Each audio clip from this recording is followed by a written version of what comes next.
사울이 다메섹 도상에서 변화된 이후에 그의 세례는 굉장한 분기점이 된다는 것을 알 수 있습니다. 그는 주님의 죽으심과 연합해서 옛사람이 죽고 또 죽음을 깨뜨리고 부활하신 주님의 부활과 연합해서 새로운 생명이 시작됐다는 분기점이 세례였습니다. 이처럼 세례를 통해서 그는 새로운 사람이 된 것을 다시 한번 확인하게 됐습니다. 먼저 아나니아의 안수로 그의 영안이 열리게 되었는데 그것은 벌써 눈에 비늘이 떨어지는 것부터 시작되어졌습니다. 그처럼 이 사울의 변화는 획기적인 변화가 일어났습니다. 그리고 나서 그는 새로운 거듭난 사람의 증인으로 살아가는 모습을 보게 되는데, 우리가 특이한 것은 뭐냐면 18절에서 20절로 훌쩍 뛰어넘어도 전혀 이상하지가 않습니다. 그러니까 18절에 보면 안수에서 세례를 받았다 이렇게 나와 있는데, 그리고 20절에 각 해당에 가서 예수의 복음을 전했다는 얘기거든요. 근데 갑자기 19절이 등장을 해요. 그냥 지나가면 별것 아닌 것처럼 보이지만 한 번 더 읽어보면 이상하게 보입니다. 왜냐하면 19절은 없어도 되는 내용인데 왜 있을까 이런 생각합니다. 왜 사울이 음식을 먹고 강건해졌다는 그런 얘기를 하는 것인가, 이런 점인 것이죠. 자, 이 사울이 보세요. 이전에 자기가 주님을 만난 이후에 금식을 했는데 금식 자체도 달라졌습니다. 이전에는 바리새인으로서 자기 자신을 위한 금식을 했다면 여기서의 금식은 주님을 위한 금식이었고, 이제는 자신을 버리는 그런 금식이라는 것을 우리가 이미 알고 있습니다. 그 다음에 세례받고 나서 회당에 가서 안식일 날 아마 곧바로 회당 간 것 같은데요, 그래서 복음을 전했다는 얘기입니다. 그런데 중간에 누가는 굳이 사울이 음식을 먹고 강건해졌다 이것을 강조하고 있단 말이에요. 왜 누가는 이렇게 필요도 없어 보이는 부분을 넣었을까? 마치 이 음식을 먹고 강건해졌다는 것은 아이들의 일기장처럼 보인단 말입니다. 아침에 이빨 닦고 세수하고 밥 먹었다 그런 정도로 보이는데 왜 넣었을까 이런 생각을 합니다. 흔히 역사가들은 모든 정보와 자료를 수집한 다음에 역사적인 기술을 할 때에 넣을 것과 뺄 것을 반드시 구분한다 이렇게 얘기를 합니다. 왜냐하면 중요한 교훈이나 아주 필요한 것들은 꼭 넣지만 그렇지 않은 것들은 삭제하는 경우가 굉장히 많습니다. 성경도 마찬가지거든요. 성경에 있는 수많은 얘기들을 모두 다 기록하지는 않았습니다. 성경은 구원을 위한 책이기 때문에 인간의 구원과 관련된 그런 부분들은 세세하게 들어가 있지만 그렇지 않은 것들은 생략한 경우가 많습니다. 대부분 특별히 예수님의 어린 시절 30세 이상까지의 모든 부분들은 대부분 생략되어 있습니다. 그리고 예수님이 공생의 사역 속에서도 예수님이 식사하셨다는 얘기가 없어요. 일반적인 식사는 단지 세리와 창기들과 함께 식사했다 이런 부분들은 넣었거든요. 사실은 이게 뭘 필요하냐 이런 생각이 드는데 굳이 이런 것을 넣은 이유는 아마도 특별한 의미가 단정되어 있기 때문에 그렇습니다. 당시에 랍비라고 하는 분들이 이렇게 죄인 취급받는 사람과 식사하는 것 자체가 금기시되어 있고, 그런 상황에서 식사했다는 것은 특별한 의미를 가진다는 것이죠. 그것은 주님은 의인을 위해서 온 것이 아니라 죄인을 위해서 왔다, 그것을 그 속에 포함하고 있기 때문에 그렇습니다. 그러므로 이 땅에 주님이 구원자로 오시다는 것을 의도적으로 느끼기 위해서 누가는 아마도 이 부분을 삽입한 것이 아닌가 이런 생각을 합니다. 특별히 이 한 절의 내용에는 분명히 숨은 의도가 있을 것이다 그런 생각을 하게 됩니다. 이러한 관점에서 보게 되면 새롭게 볼 수 있는데 그 외형적으로 보면 아무리 봐도 이해할 수가 없습니다. 새로운 게 하나도 없거든요. 그래서 이런 것을 보려면 다시 원어 성경의 내용을 보면 조금 더 새롭게 보이는 것은 마찬가지입니다. 여기 보면 음식을 먹음에 강건하여지니라 이 두 단어로 되어 있는데 하나는 먹다와 하나는 강건하다 이 두 단어로 나누어졌는데, 사실 이 쓴 단어가 일상적으로 사용하지 않는 단어이기 때문에 새롭게 와닿을 수밖에 없습니다. 음식을 먹음에 먹다는 단어가 보면 똑같은 단어지만 그 먹는 것이 완전히 이전과 다르다는 것을 알 수 있습니다. 이미 결론부터 이야기를 하면 이전에는 자기 자신의 육체를 위하여 먹었던 그 음식이었다면 이제는 주님을 위하여 영원한 생명을 위해 먹는 음식이다, 이렇게 이야기할 수 있습니다. 이 헬라어 단어 중에 음식을 먹다는 단어가 여러 개가 있어요. 일상적으로 그냥 뭘 식사할 때 하는 그 먹다는 단어와, 그리고 뭔 딱딱한 것을 먹을 때 또 단어가 다르고요. 그리고 여러 사람이 같이 음식을 먹을 때 먹다는 단어가 또 다릅니다.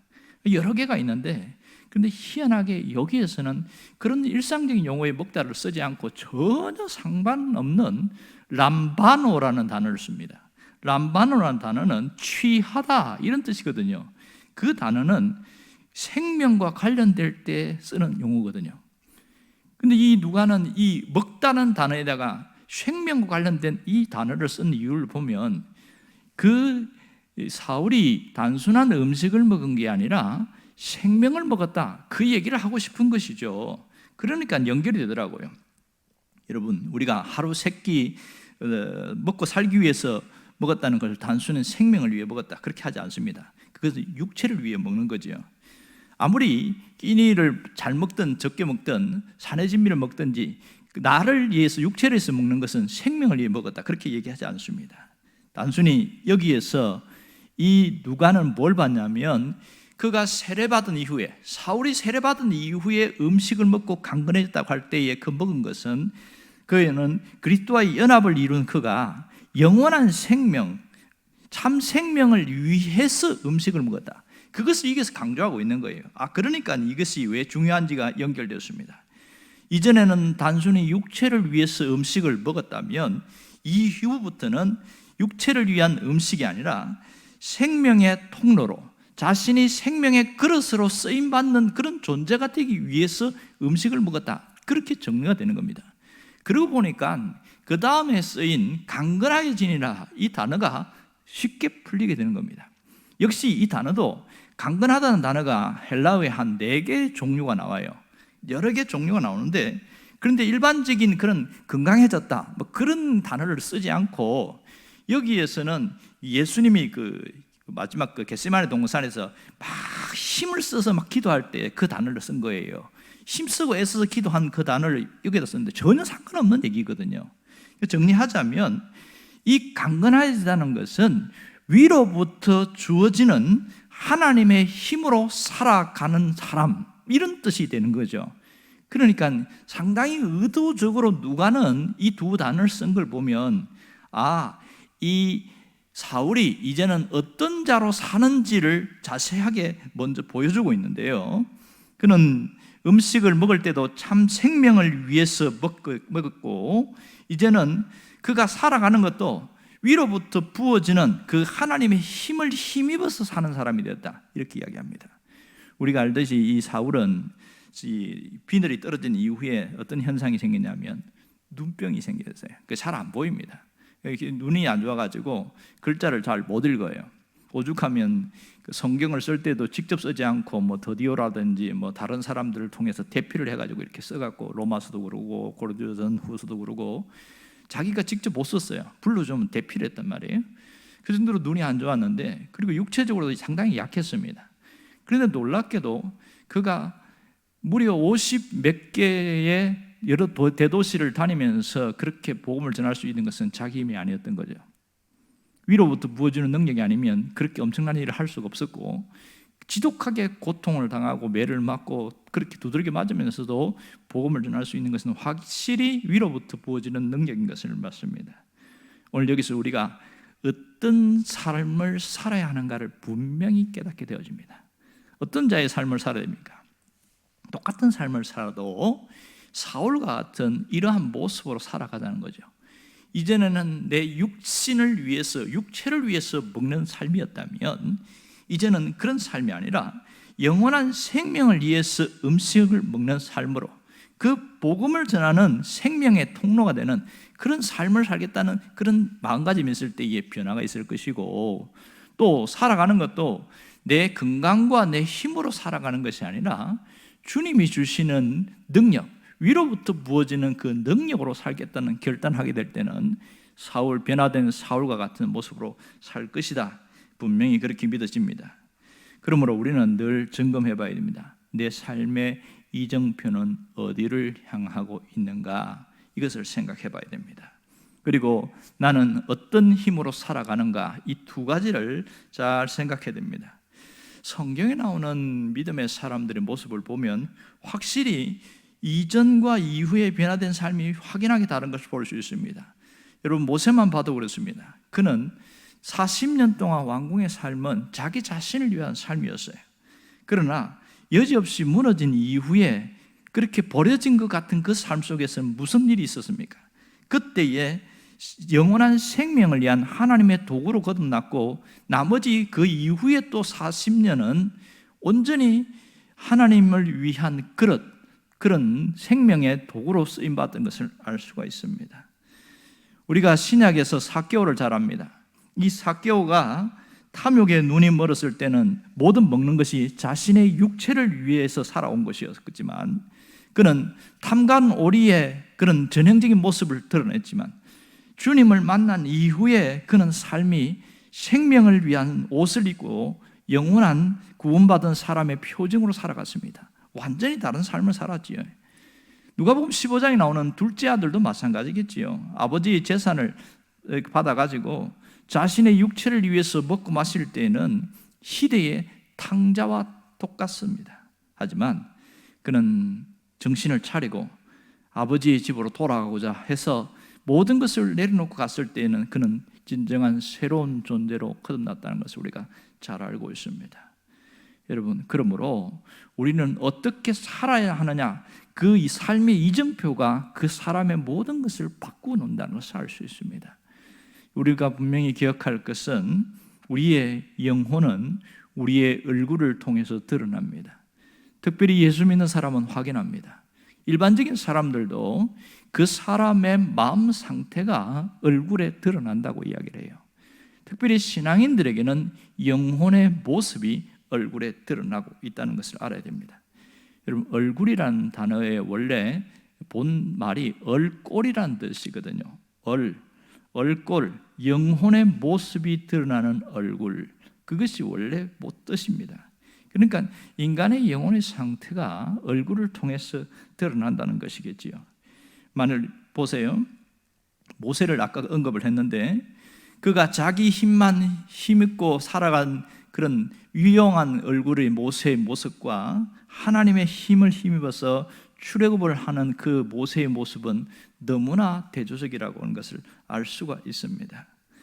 우리가 참 비참한 사사라고 하는 삼손을 봐도 그는 정욕의 눈을 멀어서 그렇게 살아갈 때의 그 삼손의 얼굴과 하나님의 힘을 구하며 무릎을 꿇는 겸손한 삼손의 모습은 얼굴이 확연하게 다른 것을 알 수가 있습니다.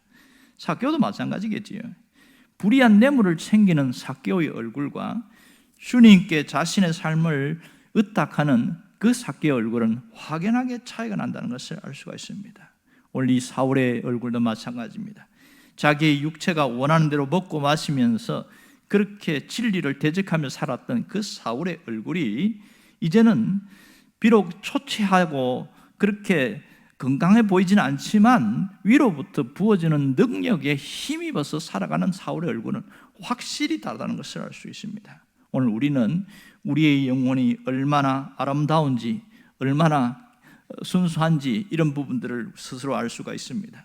정말로 참 생명을 위해서 먹고 마시며 하나님을 위해서 하나님을 힘을 의지하고 살아가는 사람들은요, 삶이 다른 것을 알 수 있습니다. 그러므로 내 삶이 끝나기 전에 지금 주님이 계속 삶을 이어주고 있는 이 시기에 뭘 봐야 되냐면, 우리 삶의 족적을 얼굴을 통해서 보려고 하는 것이 대단히 중요합니다. 그러므로 지금 내가 바꾸면 바뀌게 되어 있습니다. 나의 얼굴은 내 영혼의 꼴이라는 것을 잊지 않아야 됩니다. 영혼의 모습이 얼굴로 드러나는 것을 알아야 합니다. 그러므로 지금부터 나는 육체를 위하여 사는 자가 아니라 영혼을 위하여 살고, 그리고 내 삶에 먹고 사는 것에 목숨 거는 그것이 목적이 아니라 위로부터 부어주는 능력으로 모든 것을 해나겠다, 그런 삶으로 확연하게 달라지게 될 때 우리 삶의 이정표는 분명하게 달라질 것이고 앞으로의 모든 결과물도 확실히 다를 겁니다. 삶은 저마다 분기점이 있습니다. 그것을 개인적인 BC와 AD다 이렇게 이야기합니다. 그가 어떠한 삶을 살았는지는 결국은 자신의 그런 발자취를 통해서 남기게 되고 그걸 통해서 알 수 있지만 지금 우리는 한 걸음 한 걸음을 통해서 어떤 삶을 살 것인가를 항상 선택하며 갑니다. 그러므로 지금 내가 하는 기도, 지금 내가 하는 결단, 그것은 우리 앞으로의 삶을 완전히 바꾸는다는 사실을 잊지 않기를 원합니다. 기도하겠습니다.